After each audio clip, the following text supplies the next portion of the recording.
My God, I hate drugs. Itong si Risa Ontiveros, di ba remember? She released this statement. Uulitin ko ha.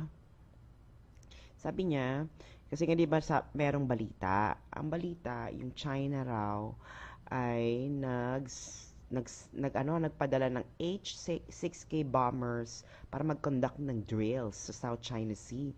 Ngayon, hindi sinabi kung saang island. Hindi sinabi ito ng mainstream media noong una. Di ba?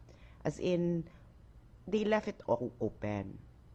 Ngayon, sabi ni ngayon itong si Risa Ontiveros, actually sa report ng CNN Philippines, report nila na yung bomber planes ay sa Woody Island, sa Paracel Islands. Pero hindi in-identify ng CNN na itong Paracel Island ay disputed ito between Vietnam and China. Ngayon, itong si Ontiveros, dahil excited siyang magsalita, alam mo, yun, di ba, yung yuping lata sa tumbang preso, natamaan ng tsinelas, nag-ingay. Ganyan yan si ma'am. Sabi niya, dahil sa ginawa ng China, dahil nag-launch siya ng nuclear-capable bomber sa Paracel Islands, tinreten daw tayo ng nuclear war over the West Philippine Sea. Sabi niya, threat daw ito sa atin. Ngayon, tapos sabi pareho sila ni Alejandro, threat daw ito sa atin, it's a clear and present danger, etc. May endanger daw tayo, serious threat to the lives of our citizens, an assault to our constitution, etc. Mga kaek-ekan. Problem mga kaibigan is ayan po ang Paracel Islands, ayan ang Woody Island kung saan naglanding yung mga HK bombers, at hindi po tayo nakiklaim dyan sa Paracel Islands. Wala po tayong dyan. It's not a dispute between us, at lalong hindi po tayo ang tinitreten or kung Vietnam po ang kaaway dyan ng China. At problema po nila yan, hindi po natin problema. So, itong si Risa Ontiveros and friends, ay may hysteria. You know, ginago tayo. Hindi nila naintindihan. So, paano po yung ginawa ng China sa Paracel Islands ay threat po sa atin? Wala naman po tayong claim sa Paracel Island. Ano ba yan? May claim na ba tayo sa Paracel Islands, Risa? Alejandro, ano ba to? Bakit kayo yung natreten? Bakit? Why? Paki-explain po sa amin. Diba? Tapos nabasa ko nga recently na yung foreign minister ng China na si Wang Yi, sabi niya na yung dispute sa South China Sea ay hindi na magiging source ng negative energy para mapigilan ang pagpapabuti ng bilateral relations ng Philippines at ng China. And then suddenly, magpapadala sila iti-threaten tayo ng nuclear war. Girl, para maging totoo yung assumption mo, you have to assume that China is irrational. Pero girl, if you studied international relations, it's stupid to assume that a country is irrational. You know why? Because if a country is irrational, you cannot really do anything about it. But if a country is rational, if you assume that the country is rational, you can do something about it, because whatever they do would be within the range of strategic calculations that you could consider. Kasi nga, you will act rational din. Diba? Ano gagawin mo kung irrational yung tao? Wala, diba? Wala kang magagawa. So, you don't assume that a country is irrational. And yung theory mo assumes that. Hala, talagang wala kang alam sa international relations. So, ewan ko ba, te? May pera ka naman. Hindi ka mag-consult. Diba? Ano ba yan? Te, I expect better from you, because Marami ka namang magagandang bills na naipasa, pero dito girl, bagsak ka. Ano na lang, dun ka na lang mag-concentrate sa mga bagay na magaling ka. Yung mga tipong maternity leave, yung mga ganyan, 'di ba? Anti-discrimination o 'di ba? Kasi kasuhin mo 'yan, te. Huwag na dito kasi girl, halatang wala kang alam. Nakakaloka, kakahiya. Sige, maraming salamat po at magandang madaling araw. So, how do we approach now our relationship with China? Diba? Ngayon ito si Risa. Sabi niya, hindi ko maintindihan. Ano itong sabi niya? Stop the subservience to China. What does she mean by subservience? I really don't understand what she means by that and what she really wants to happen. Diba? Kasi nga, ganito guys, if you're thinking strategically, what's the first thing that you need to do? Diba? I'm gonna demonstrate this with the game of chess. Because why chess? Because you all know that my father is a national master in chess, and I know how to play chess, and this is a nice way to demonstrate this. So guys, so when you're playing chess, my question to you is, how many ways can you play chess? Diba? How many ways can you play chess? Ilang paraan mo pwedeng laruin ang chess? Diba? Ngayon, the likes of Risa Ontiveros and their supporters would tell you na, well, you can play chess in a lot of ways. Like, because you can play chess as much as how many pieces there are in chess. Sabihin nila na you can open chess like 2, 4, 6, 8. 8 ways, that the white can open chess at least 8 ways or something like that. Diba? So they will give you these large numbers. No? Some philosopher would tell you that you can play chess as perhaps more than the number of stars in the universe, right? Because of the different combinations of pieces, etc. But the strategic thinkers would tell you that there are only 3 ways to play chess. Only 3 ways. At ano po yon? 1 is to win it, 2 is to lose it, and the third one is to reach a stalemate, a draw, right? Nobody wins, nobody loses, a draw. Siyempre yung iba, why are you like reducing it to 3? Because in strategy, the test, in strategy, the end is the most important part, right? You play chess in order to reach an end, and that's how the end game only has 3 outcomes. You win, you lose, or draw. And that's the same thing with China, right? You either win against China, as in China doesn't get anything, you win, it's the most ideal situation for you, or you lose, that you have nothing to gain, you lose completely, or it ends with a draw, right? Ang ibig sabihin is, you're equally dissatisfied with the situation, but at the same time, you're both in the same level na you are more satisfied than losing the game completely, right?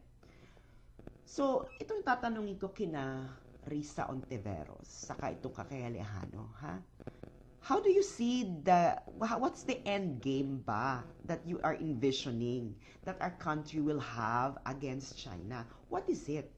Are you envisioning a total win, a total lose, or a draw? Right? What is it? What is it that's on your mind? Why is this an important question to ask? Kasi para malaman naman namin kung the steps that would the path that we will take towards that end game. Pero whatever is the end game kasi, just like in the game of chess, I will just demonstrate it this way. Just like in the game of chess, di ba? ano napapansin nyo? I'm just gonna show you. Diba? Just like in the game of chess, to reach the end game, makikita nyo, what are you noticing? You are losing something, right? In order to reach any end game, you will lose something. You will lose, gain, lose, but mostly, of course, you will lose something, a lot, in order to reach whatever end game that you want. The clearer you are about the end game that you want, Risa and Alejandro, the more that you could calculate how much losses that you are willing to take, that you are willing to incur in order to reach that end game.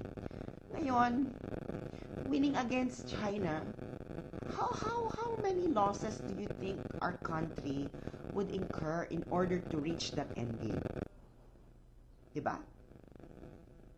Do you think 5,000 lives is enough? Okay lang kung yung ano ba yun? Yung pamangkin mong si Luis Ontiveros na gwapo siya, maunang mamatay, di ba? Para lang i-defend yung mga bato na wala namang nakatira. Di ba? So how much losses ba are you willing to incur? Yung sabi nila na itong arbitration decision means na we already won. No, we didn't win. You know, the arbitration decision is just like one of the pieces in the chess game. And those who are playing chess know na itong arbitration decision, this is what you call, I'm gonna explain this in a language that you lay people can understand, na this is para itong tira na feeling mo ang ganda-ganda mo, pero wala pang lang kwenta ito. Para itong, di ba, ito, di ba sa chess, queen is the most powerful piece, di ba? Parang ito yung na itinira mo yung queen na feeling mo na itinira mo siya dahil super powerful niya, mananalo ka na. But you don't know na, you know, not everything that the queen does is strategic and would lead to victory. The eventual victory, because it's just one of the moves in the game of chess. And it turns out that the arbitration decision is really like nothing. You know, it's a fluffy move. You know, it's cute, etc. But it's useless, right? It's useless. You know, it's just like a king, that you moving the king one block to the left because you just want to do it. And it looks nice and you think it's a powerful move, but it's not. Parang ganun lang yan. So ano nga ba? What really is the end game? So kayong mga dilaw, kayo, every one of you, tell us what's the end game. And tell us, how do you want, what are the losses that we will incur as we reach that end game? Kasi, you know, si Duterte, because I follow this foreign policy pronouncement since he became public about it, like since 2015, and he was so clear about it na, you know, it's either there will be a massacre in Palawan, or we become friends with China, or you know, or the United States stop China, like the United States bomb China, bomb all these artificial islands, etc. Right? So those are the end games, no? That the end results that Duterte saw, and he was so good about it because he was so clear about the end results, right? No pretensions, no fluffy words. Katulad nito nila Alejandro, nila Ontiveros, all these bullshit politicians, right? Duterte is so clear. What's the end game? Ano yung mga end games na posible? And Duterte chose something na it might not be fully satisfying to all of us, but this is the best end game that we can take without us suffering a lot of losses that we would incur if we want the end game to be either we fully winning against China, or of course us losing to China, kasi you know both are zero-sum game. Diba? So he chose to draw a stalemate. Not really a stalemate because China still has material superiority, but like in chess, not all stalemate ends up with with the parties with the same number of pieces in chess. Some stalemate, the other party has more material pieces, but still nag-stalemate kayo. Kasi nga, the other party thinks na it's better to stalemate than to continue playing the game. Diba? Kasi nga, it's tiring, it will spend more resources, etc. So that's what Duterte is gunning for. Na China will not want na to win against us fully, as in erase us from the map of the earth. Diba? That's what Duterte is doing right now with his maneuver towards China. Pero itong mga ito sa mga aliano, sina Risa Ontiveros, they do not see this kasi nga these people do not have any end game in mind, and they don't really know how to reach that end game. They never really had that policy. And I'm gonna show you this quote from Henry Kissinger. He's an American, but he's a very sensible realist. Sabi ni Henry Kissinger, the test of policy is how it ends, not how it begins. Foreign policy is the art of establishing priorities. Demonization is not a policy. It is an alibi for the absence of one. The test is not absolute satisfaction, but balanced dissatisfaction. So, diba? This is a very beautiful quote. He said this during the Ukraine crisis. Sabi kasi niya na, ano bang gusto niyo mangyari sa Ukraine? Do you want us to have 100% control of it? That's not possible.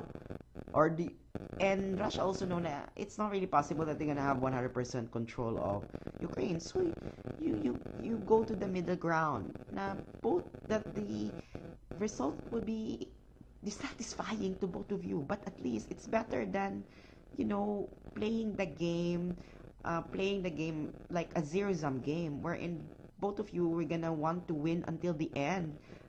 And absolutely winning any game would mean you losing a lot of resources in order to do that. Diba? Wala namang nanalo sa chess na hindi nagkaroon ng heavy losses. Diba? Unless na yung kalaban mo is amateur. Kalaban mo dito China, the longest surviving civilization in the world. Sabi nga nila na China saw a lot of empires come and go. Can you imagine?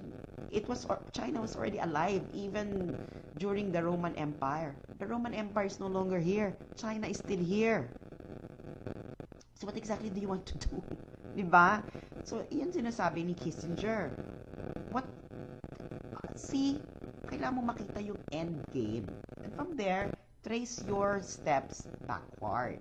Diba? Sabi niya, demonization is not a policy. That's what LP, Liberal Party, is doing. And a lot of LP supporters and Risa Ontiveros and Alejandro are doing. They're just demonizing China because they don't have any policy. Why they don't have any policy? Because they don't have an end game in mind. Diba? They don't. Kaya yan ang ginagawa nila. So yun lang po. So, ang conclusion natin, what's the difference between strategic thinking and Risa's hysteria? Risa's hysteria doesn't have any endgame in mind. She doesn't know where she's going. She doesn't really know. She's living in a world of make-believe. She's not being honest to the Filipino people because she is not telling us what we will lose if we will reach the end game that she wants. Diba? All they're selling us is a pipe dream. Diba? So what's strategic thinking? Strategic thinking understand that, there's sometimes winning is not the best end game that you could achieve. Sometimes it is achieving a stalemate. Diba? Na the other party might have material superiority over you, but at the same time, it's the best result that you can have without incurring so many losses as you reach it. So yun lang po, and mabuhay po tayong lahat, and I hope these people will stop bullshitting us and just, make their strategic calculation more transparent para namang maintindihan namin kayo kasi right now para talaga kayong nakayuping lata sa tumbang preso na tinamaan ng tsinelas nag-ingay. Ganun po kayo. So, maraming salamat po. I will just end this kasi meron pa ako isusulat na column and magandang tanghali po ulit sa inyong lahat.